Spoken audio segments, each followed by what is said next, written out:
Hey guys, just a quick update on my marine tank and the sump. Just two things with when it comes to sumps. Keeping things very simple, I think is the best way forward. I've seen a lot of sumps over the years, and even in my early days with when I was first using sumps, I used to pack too much filter media in there. I always felt more media was necessarily going to be the best way forward, and quite simply it wasn't.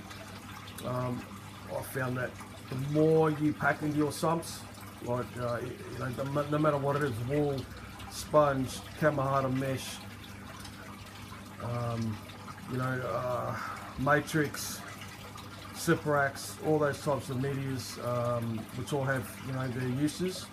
But I found that over the years, the more I packed into my sumps, all it did was have more space and more areas where water movement was not high enough, and therefore I would get detritus build up. I've seen a lot of sumps on on one of the pages where guys have packed that much stuff in there, thinking that more is better. The simple fact of it is it's not. Keeping things simple. As you can see there in the bottom of this sump, whilst there's a little bit of brown stuff, that's not actually detritus, that's actually just algae that's growing obviously from my light there. You can see here there's a bit of algae there, but if you look on the bottom, it's clean. There's no detritus, there's nowhere for detritus to hide, therefore no nitrate or excess nitrate building up when there doesn't need to be. Alright, so keeping things simple, guys.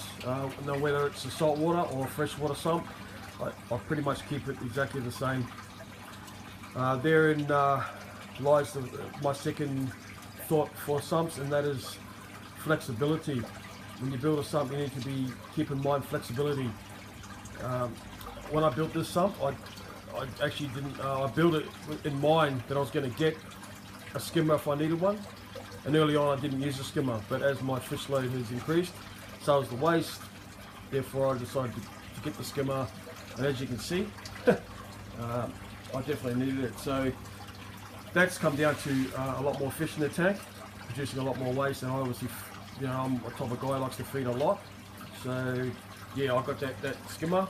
But if I hadn't been flexible at the beginning, or built the sump in mind with being flexible, I wouldn't have been able to put that in there. So just keep that in mind, guys. Keep things simple and clean. Not always more. Sometimes less is more, especially if it's the right media.